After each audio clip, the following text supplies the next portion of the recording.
This is your morning in 8 minutes. One person is dead after a tornado ripped through a New Orleans suburb. This happened while most of us were sleeping last night. This is the same area hit by Hurricane Katrina 17 years ago. And this is the same system hitting East Tennessee this morning, but much less severe. Winnie Turner keeping an eye on the roads for our morning commute. But first, we do want to start with Chief Meteorologist Heather Haley. Yeah, and that is definitely a good reminder because we do have a risk for some isolated stronger to severe storms. But even the risk in the region is not as intense as it was in Mississippi and Louisiana yesterday, and then Texas and Oklahoma the day before. So a marginal risk or a stray severe storm is possible today, but that's actually after this band of rain this morning. That's because this is the line of rain and storms now. But what pops up here once we get a chance to kind of heat up and get some sun and get some winds really churning area wide, that's what actually could create an isolated stronger severe storm here at home. So first step of our first alert weather day this morning is because of this widespread rain. Could cause some slowdowns, easily ponding on roads. Whitney's keeping up with that for you, but we do still have some moderate to heavy rain.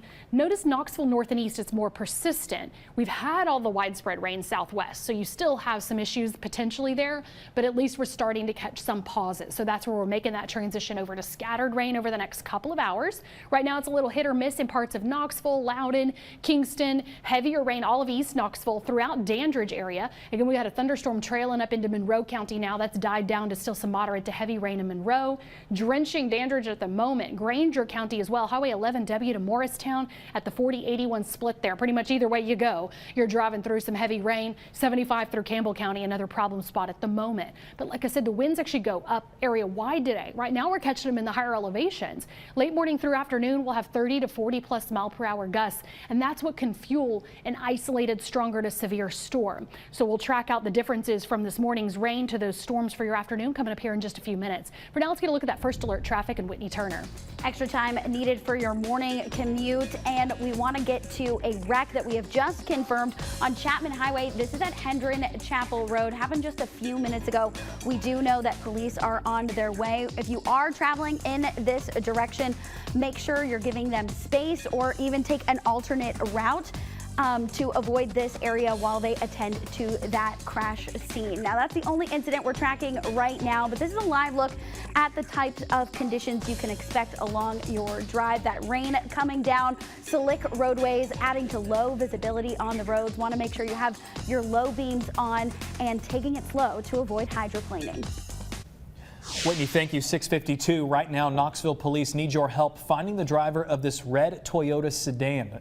Officers say the driver hit a man on a motorcycle, sending him to the hospital. It happened Thursday at the intersection of Magnolia and Bertrand Street in North Knoxville. The driver left the scene. Jonathan Harder is recovering from serious injuries. His family tells us he broke his leg, shoulder, ankle, and a rib. His sister says doctors told him he will likely be in a wheelchair for the next 4 months. He's hoping to leave the hospital this week. If you know anything about this incident, please call police immediately. And take a look. This fire's now out. But if you saw some smoke in Sevier County yesterday, this could explain it. Sevier County fire crews say it stretched about 7 to 10 acres. They believe it started in a pile of trash and debris. And happening today, an Alcoa doctor has until 5 o'clock tonight to present his case to the Tennessee Board of Medical Examiners after being accused of sexual misconduct by 3 women. The state medical board is calling Dr. Randolph Lowry a, quote, serial sexual predator. Multiple women say they were looking to beat drug addiction. Instead, they were given opioids in exchange for sexual favors. Lowry worked at Wellness North for about 4 years. During that time, the TBI, along with the health-related board, opened an investigation into the practice. He later took a job at the Ben Ashley State Veterans Home, where he was fired last week. His license is suspended. So far, no charges are filed. Right now, the trial is underway for a Vanderbilt nurse accused of reckless homicide. Back in 2017, a patient died after nurse Redonda Vaught admitted to giving her a deadly dose of a medication that causes paralysis. The patient was supposed to receive a drug for anxiety. Prosecutors say Vaught ignored multiple warnings and red flags in giving the deadly drug. The defense argues there are systematic errors in the Vanderbilt system. She could face up to 10 years in prison. And continuing coverage this morning, a tragic end in the search for a missing college professor. Authorities say a body found in Melton Lake is Arthur Lee.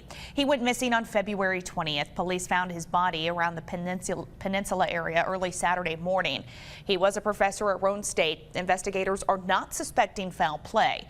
Lee taught geology at the community college. His family says he was a gifted professor, loved by his students and his family. He was just 59 years old. A Newport man is headed to prison for more than 2 years and faces military prosecution for deserting the Navy 45 years ago. Authorities say Jerry Leon Blankenship started a new life under someone else's name. He's accused of lying to everyone, including the mother of his 3 children. Authorities say getting a COVID-19 vaccine is what gave him away when the man whose identity was stolen was tipped off that someone else got a vaccine under his name.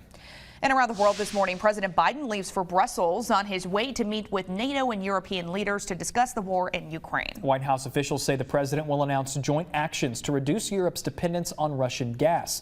And despite nonstop Russian airstrikes, the Pentagon says Ukrainian forces are now attempting to take back Russian-occupied territories. Ukraine's military says they've recaptured an important town just outside of the capital of Kyiv and are fighting back for control of smaller cities under Russian control. We have a recall for you this morning. If you take blood pressure medication, Pfizer is recalling its blood pressure drug, Accuredic. The problem, elevated levels of potentially cancer-causing impurities.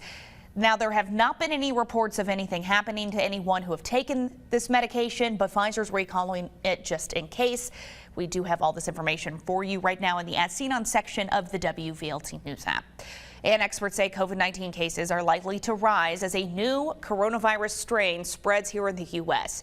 It's called the BA.2 variant. It's believed to be more contagious than Omicron, but so far does not cause more severe illness. The CDC says it's been detected in 35% of the infections recorded in the past week. WVLT proud to be your official station of the Vols. We now know when the Lady Vols will square off against the #1 seeded Louisville Cardinals in the NCAA women's basketball tournament. Tip-off set for 4 o'clock on Saturday afternoon on ESPN2. The winner moving on to the Elite Eight. 6:56. Again, that first alert weather day this morning is because of the rainy start we've had. Lots of ponding on roads, even for those of you starting to catch some of the pauses in that rain. It was more widespread earlier and slowly breaking up, but we're starting the day around 60. Now, as we go into the late morning to midday, some scattered storms develop, and that's when an isolated stronger to severe storm is possible. Again, looking at a marginal risk or a stray severe storm. High winds were our main concern today. With our terrain and these winds whipping around, we couldn't rule out a tornado, but I've got the latest track on what you can expect for the rest of the day coming up on the CW. All right, Heather, thanks. Thanks for watching WVLT News. Stay safe.